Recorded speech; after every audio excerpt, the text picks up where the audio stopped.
ظلم و ستم کے پہاڑ امت مسلمہ پر ڈھائے جا رہے ہیں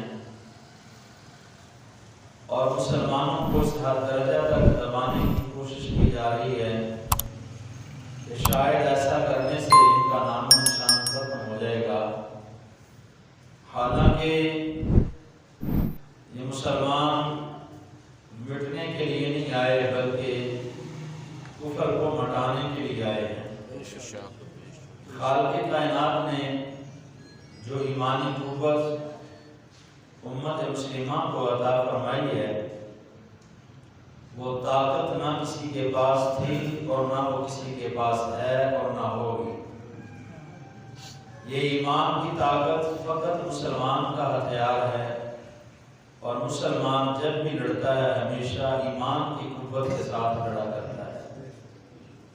مسلمان کو لمبے چوڑے ہتھیاروں کی ضرورت نہیں پیش آتی بلکہ وہ جب بھی منتظر رہتا ہے وہ اللہ رب العزت کی غیبی مدد کا منتظر رہتا ہے۔ آج ہم دیکھتے ہیں کہ مسلمانوں کو مختلف گروہوں میں تقسیم کرنے کے بعد کفار ہیں وہ ایک جگہ پر اکٹھے ہیں اور امت مسلمہ کو ہر طرف سے نقصان پہنچانے کی کوشش کر رہے ہیں۔ آپ مسلمان اتنی سادہ طبیعت کے مالک ہیں کہ پھر بھی انہی کی اتباع کرنے کی کوشش کرتے ہیں، انہی کو اپنا دوست سمجھ بیٹھتے ہیں جو حقیقت کے اندر ہمارے سب سے بڑے دشمن ہیں۔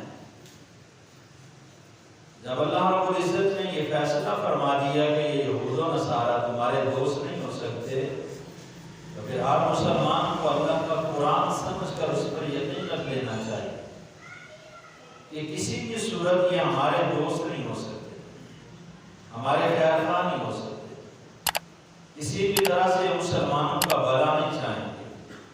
کفار یہود و نصارہ ہمیشہ ہی مسلمانوں کو نقصان پہنچاتے آئے ہیں اور اسی ارادے سے وہ نقصان پہنچاتے رہتے ہیں۔ تو حضرات محترم آج جس دور سے امت مسلمہ گزر رہی ہے وہ دور اتنا کٹھن ہوتا چلا جا رہا ہے کہ ایک طرف کشمیر کی وادی کو دیکھتے ہیں تو وہاں پر مسلمانوں کو ظلم و ستم دن رات بڑھتے چلے جا رہے ہیں، اور ابھی جو تازہ ترین صورتحال سے یہ امت دوچار ہے کہ فلسطین کی سرزمین کو دیکھتے ہیں، ملک شام کی طرف نظر دوڑاتے ہیں تو وہاں پر بھی مسلمانوں کو ظلم و ستم کا نشانہ بنایا جا رہا ہے، اور پھر برابر والا جو ہے وہ واضح طور پر میڈیا پر بیٹھ کر جو خبریں دی جاتی ہیں کہ مسلمان دہشت گرد ہیں، تو پھر ان لوگوں کو سب سے پہلے یہ ثابت کرنا ہوگا کہ یہ امن والے خود کیسے ہو سکتے ہیں۔ جو دوسروں کو دہشت گرد کہہ رہے ہیں اس سے بڑا دہشت گرد کون ہو سکتا ہے کہ نہتے مسلمانوں پر حملہ کرنا، کمزور جان کر ان کے گھروں کو تباہ و برباد کر دینا، کبھی جو ہے ان کے گھروں پر بم چلا کر پوری بستیوں کو شہید کر دینا، نیست و نابود کر دینا، کیا یہ دہشت گردی نہیں ہے؟ لیکن آج تک کبھی بھی کسی نے ان کو دہشت گرد نہیں کہا، اس لیے کہ وہ امن کے داعی بنے ہوئے ہیں۔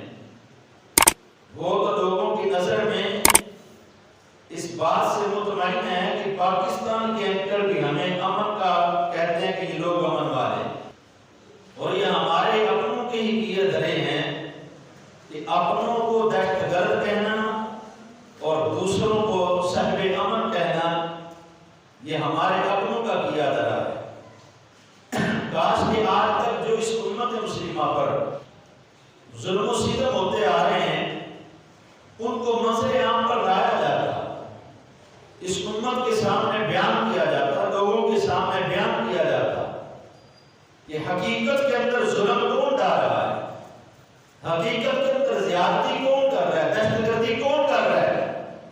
لیکن اگر حقیقت سے پردہ اٹھایا جائے تو پھر ان لوگوں کو چینلز چلانے کے پیسے کون دے گا، ان لوگوں کو پھر پھر اینکر بننے کے پیسے کون دے گا؟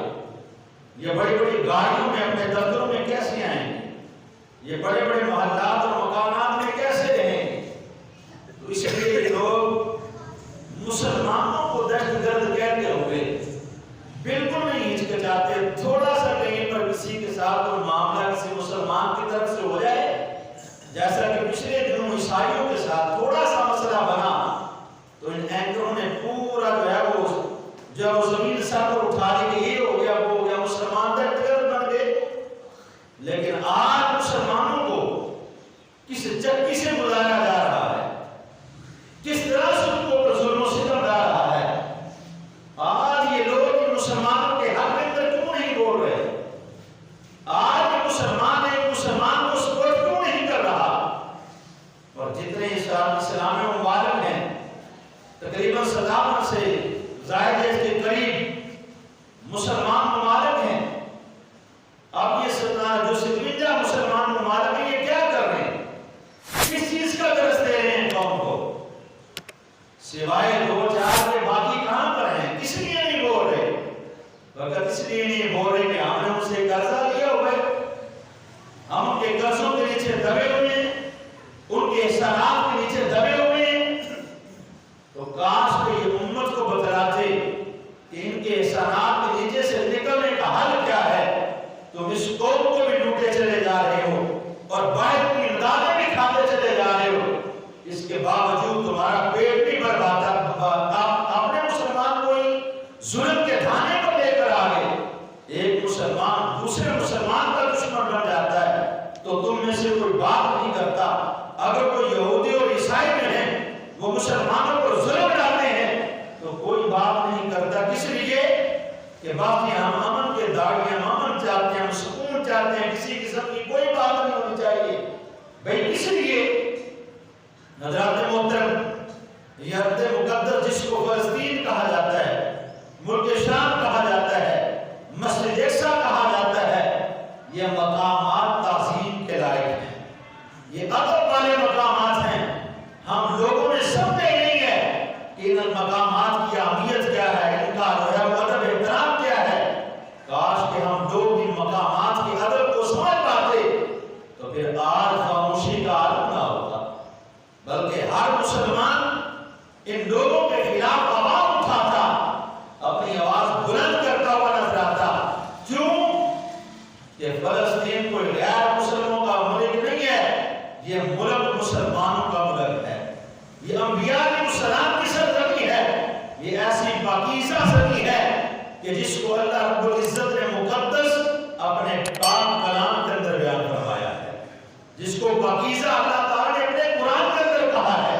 یہ کسی کے کہنے سے پاکیزہ نہیں ہے بلکہ ہمارے خدا کے کہنے سے پاکیزہ ہے.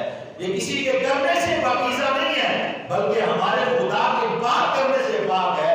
یہ مقدس زمین اس لیے مقدس ہے کہ یہاں پر خالق کائنات نے ہر طرف برکتیں کی برکتیں نازل فرما رکھی ہیں.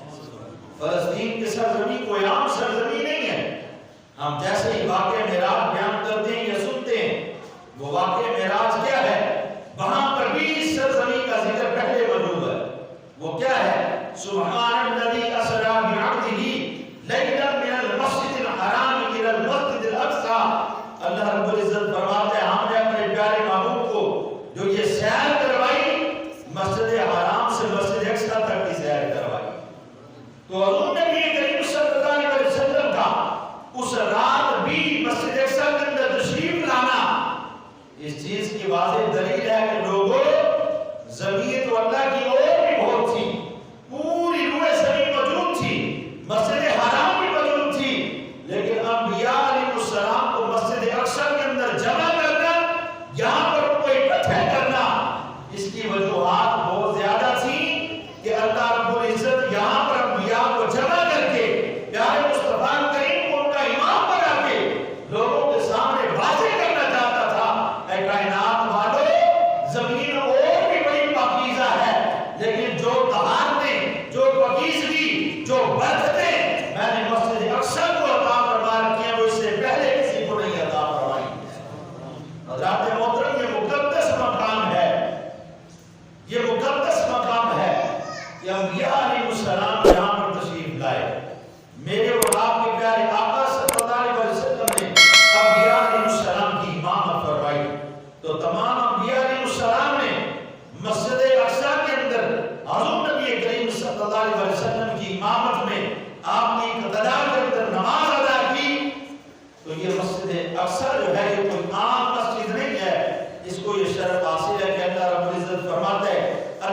بارکنا حولہ، یہ ایسی جگہ ہے، یہ ایسی